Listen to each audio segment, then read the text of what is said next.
Taxes, Taxes, Where the Money Goes. Written by Nancy Lowen. Illustrated by Brad Fitzpatrick.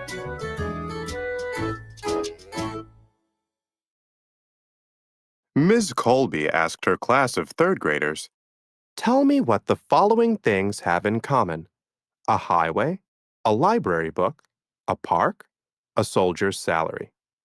Think about who pays for these things. Where does the money come from?" Several hands shot into the air. "Sharon, what do you think?" Ms. Colby asked.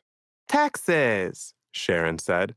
"All of those things are paid for by the government with money from taxes." "Right," Ms. Colby said. "Our government collects money or taxes from people and businesses. Then the government spends that money on goods and services that benefit everyone." Ms. Colby asked the class to brainstorm about the ways tax dollars are spent. She wrote their ideas on the board. Pretty soon, the entire board was full.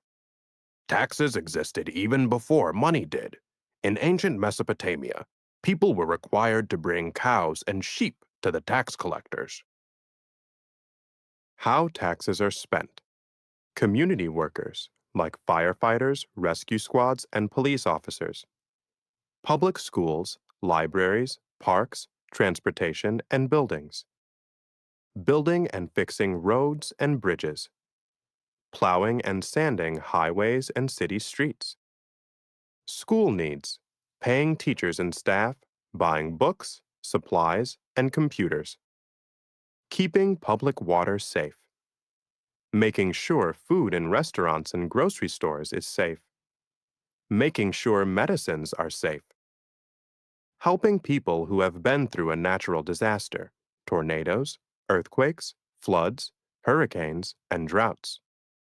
Court systems, jails, and prisons. Social Security, providing income for retired people, disabled people, and orphans.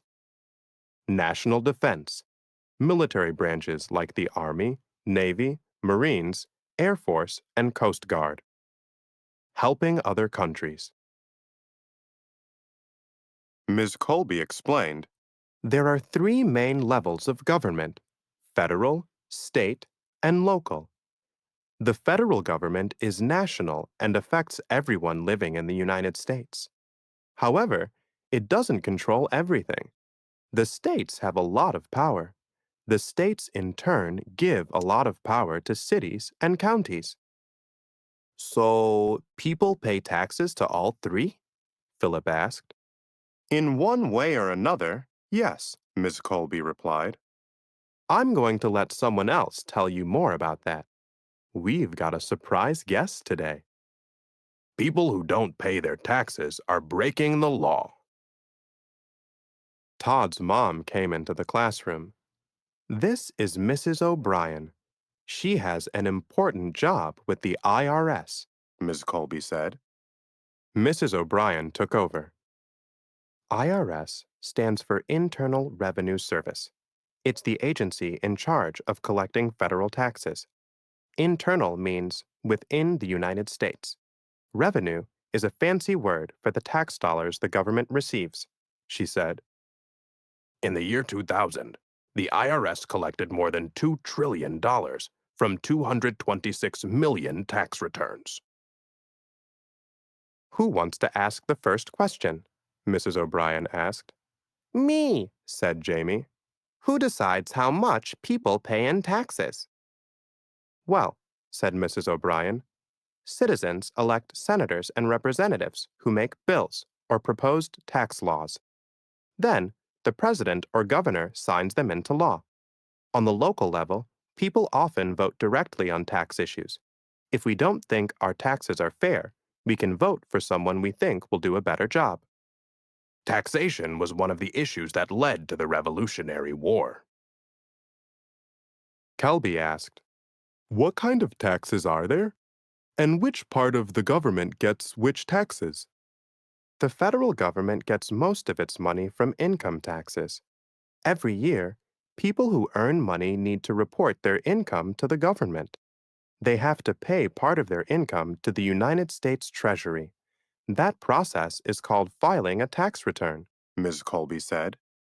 Don't people pay income tax to states too? Asked Audrey. In most states, yes, answered Mrs. O'Brien. However, not every state collects income taxes. People pay income taxes at different rates depending on their incomes.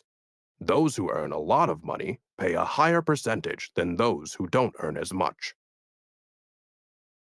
States also raise money through sales taxes, Ms. Colby said. A sales tax is an extra charge that you pay when you buy something. Many cities have sales taxes too. State and local governments also have user fees. These only apply to the people who are actually using a government service. If you buy a fishing license, you're helping to support programs that keep lakes healthy and stocked with fish, she said. The average sales tax, including both state and local taxes, is 6.25%. I've heard my parents talk about property taxes, said Ryan. What are those?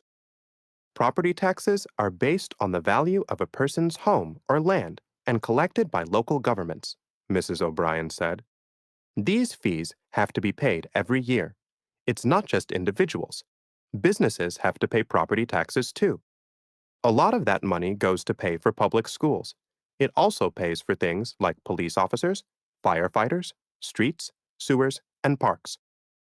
Renters pay rent to landlords. The landlords use some of the money to pay property taxes. Tax revenues are always moving, Mrs. O'Brien said. While a school gets money from local property taxes, it also receives money from state and federal governments.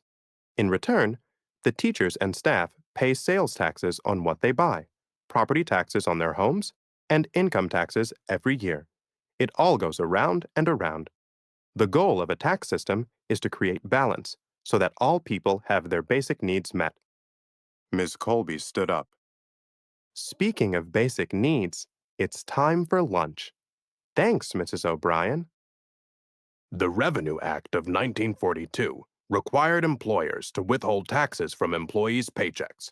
This created a regular flow of money that was used to pay the costs of World War II.